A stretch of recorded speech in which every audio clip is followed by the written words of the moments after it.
Estamos celebrando un domingo que hemos hecho una serie de cosas, colocar el leccionario sobre el altar, después en ese trono,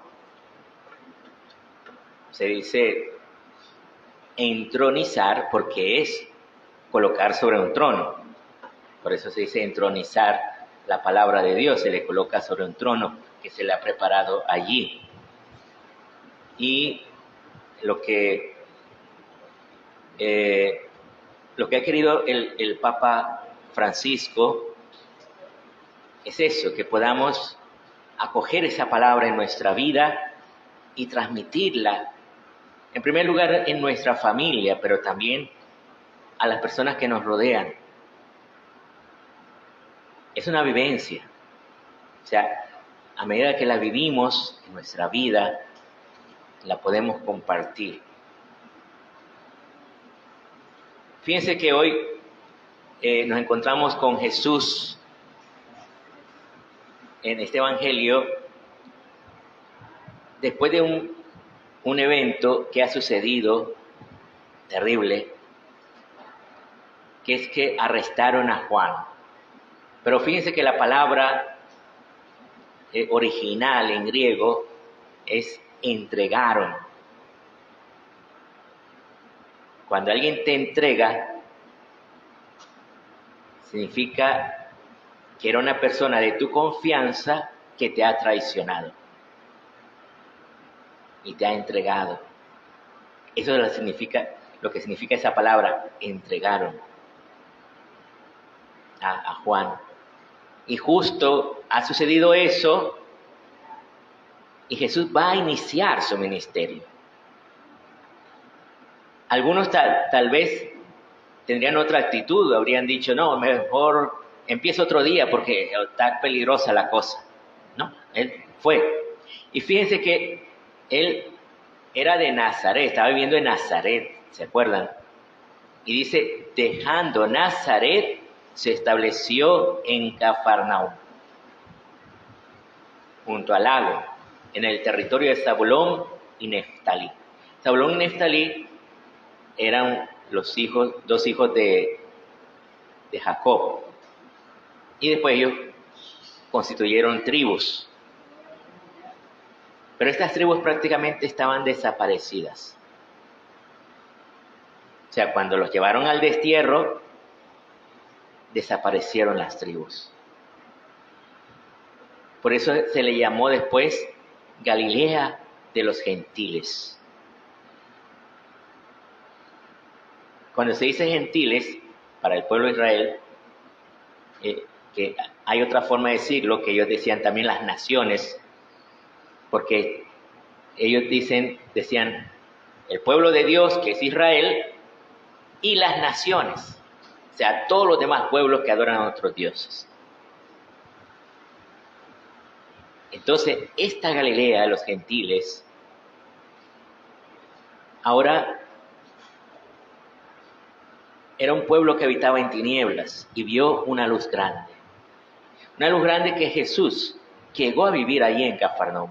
Fíjense, Jesús sale de Nazaret, sale de su casa, ahí donde su mamá querida seguramente le preparaba los alimentos. Sin embargo, deja esa casa y se va a Cafarnaúm. Se va a predicar. No se va a Jerusalén. A mí me impresiona esto, o sea, no se fue a la capital.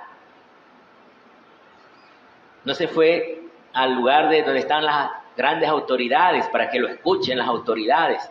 No. Se va donde los más alejados a anunciarles la buena noticia.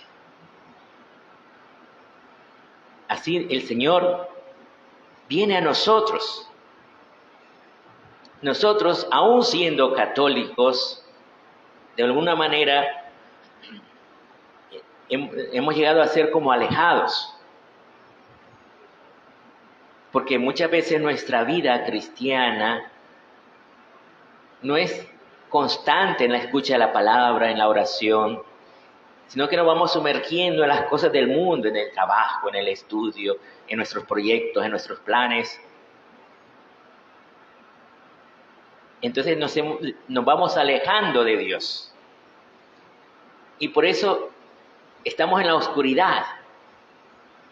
Fíjense que lo primero que creó Dios, ¿saben qué es? En el Génesis es un relato, sobre todo es un relato, el relato de la creación. Lo que interesa ahí es mostrar que Dios creó todo lo que los demás pueblos adoraban. Dios lo creó. Entonces, por eso todos esos dioses de los pueblos son falsos, porque fueron creados por Dios.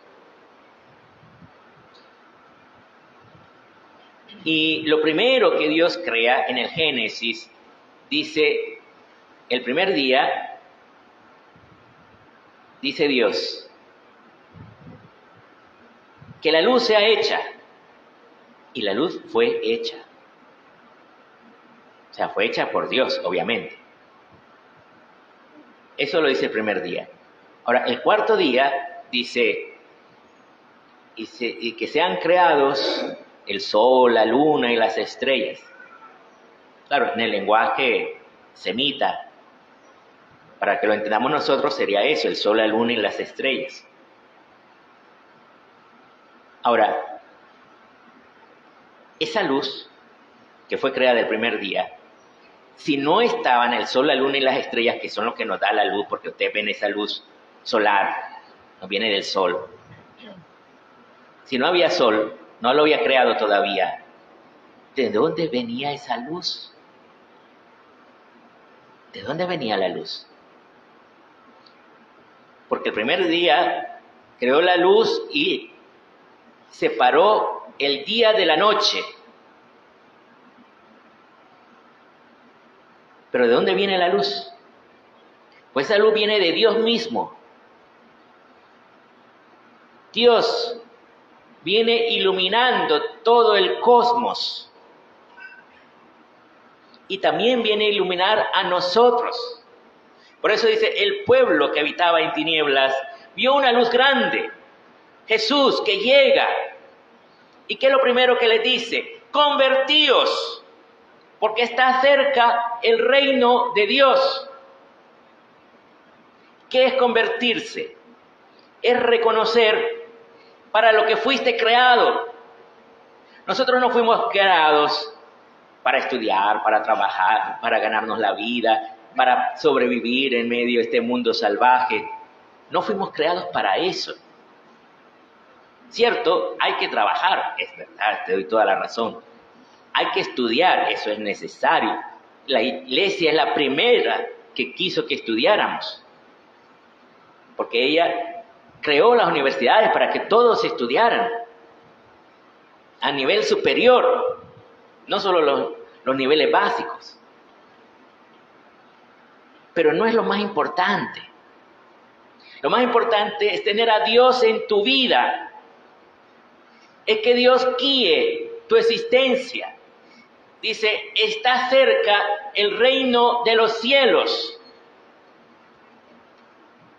O sea que, ¿qué significa el reino de los cielos? Que Dios te guíe en tu vida, que Dios reine en tu vida de tal manera que tú puedas vivir en el cielo. O sea, unido a Dios. Unido a Dios.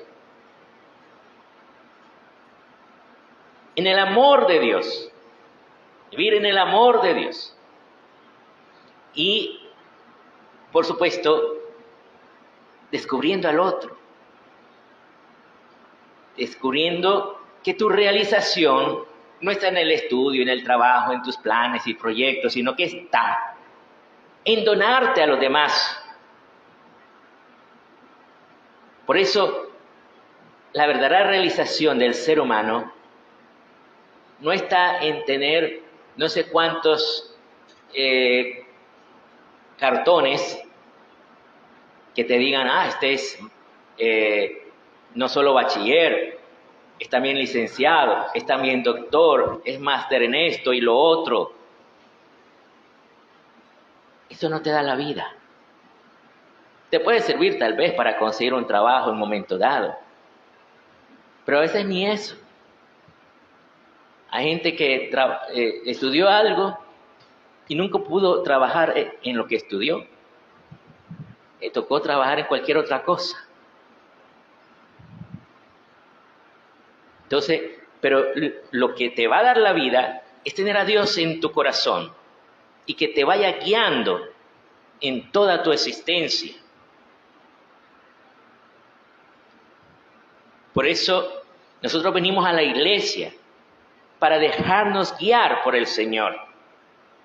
Y Él es quien nos da la unidad, porque Él es quien nos da la luz.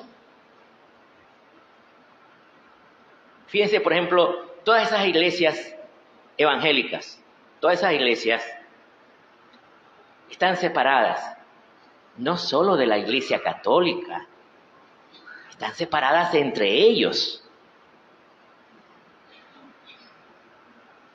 Porque cada uno piensa que solo su doctrina es la verdadera. Hay otros, como me he encontrado, uno que decía, no, es que cada quien tiene su verdad. Me decía, el Padre tiene su verdad, nosotros tenemos nuestra verdad. Eso no es posible. No puede haber una verdad que diga, por ejemplo, los gatos dicen miau, y otra verdad que dice, los gatos dicen guau. No puede. Solo puede haber una verdad. O las plantas son verdes, o las plantas son de cualquier color menos verde. No puede ser cualquier verdad. Solo hay una verdad. Cierto, la verdad es Cristo.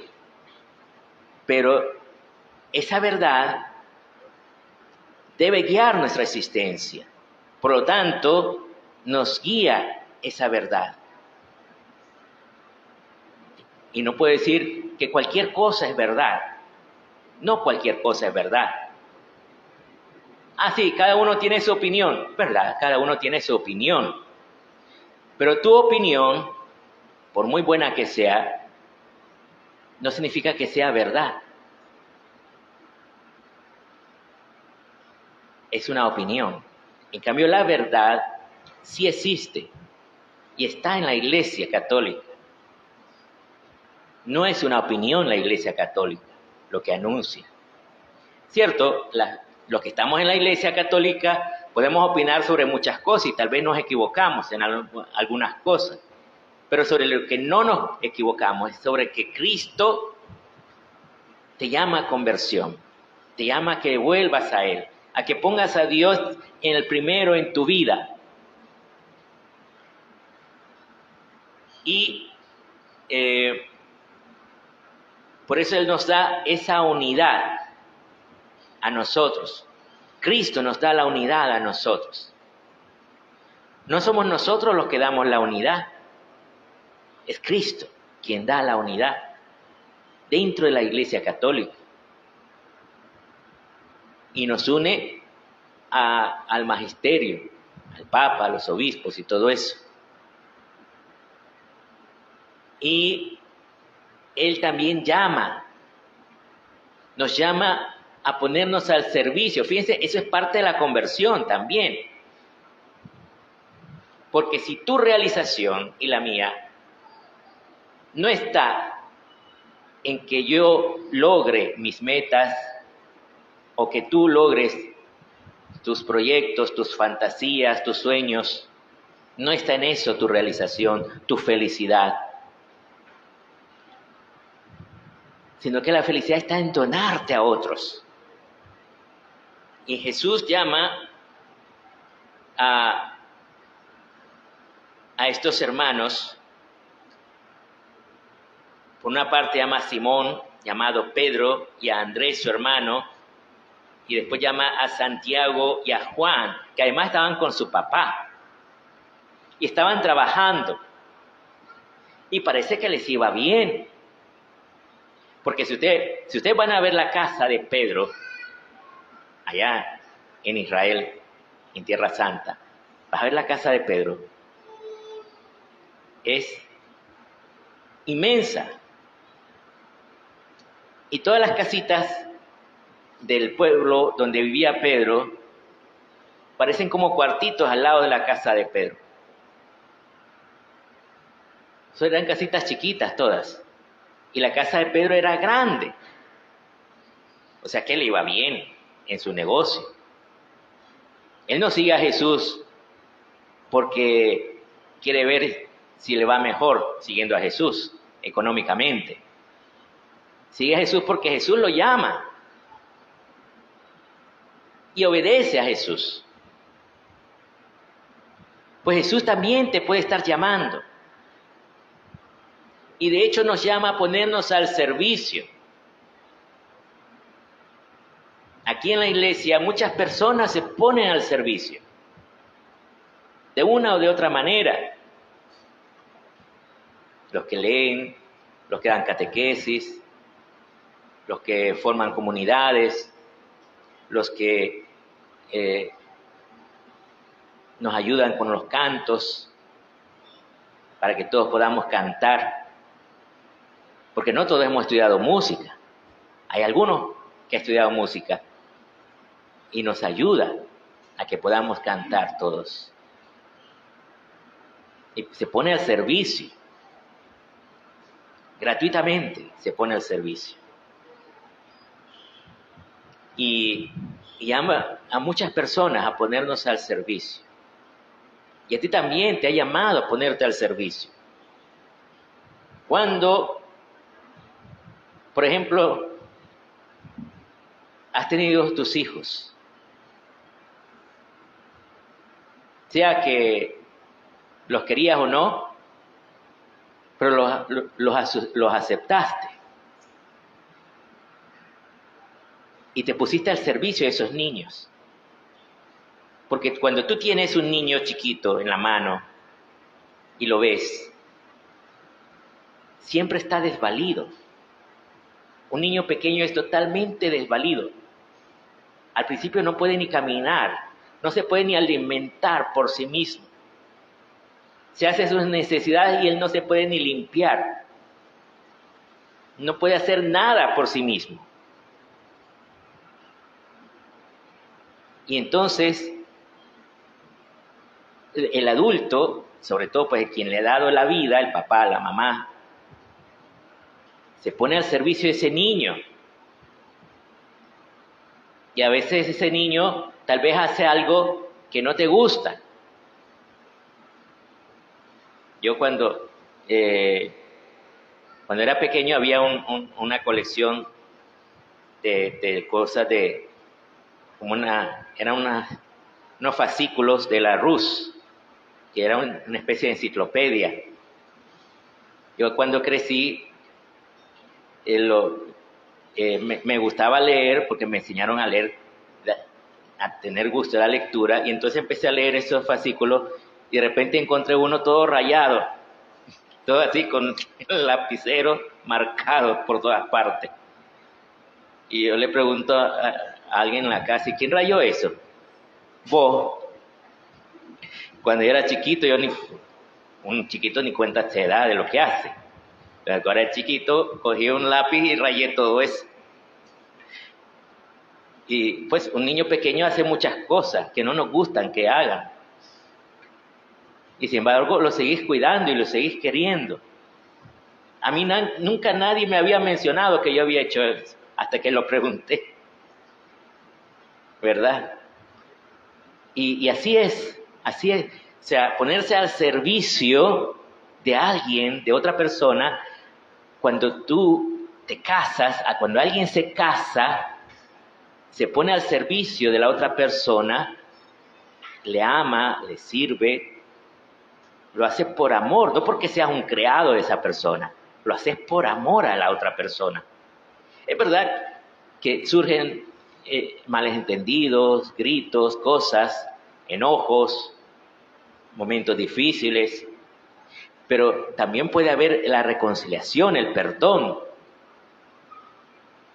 Entonces, el Señor nos llama a ponernos al servicio unos a otros.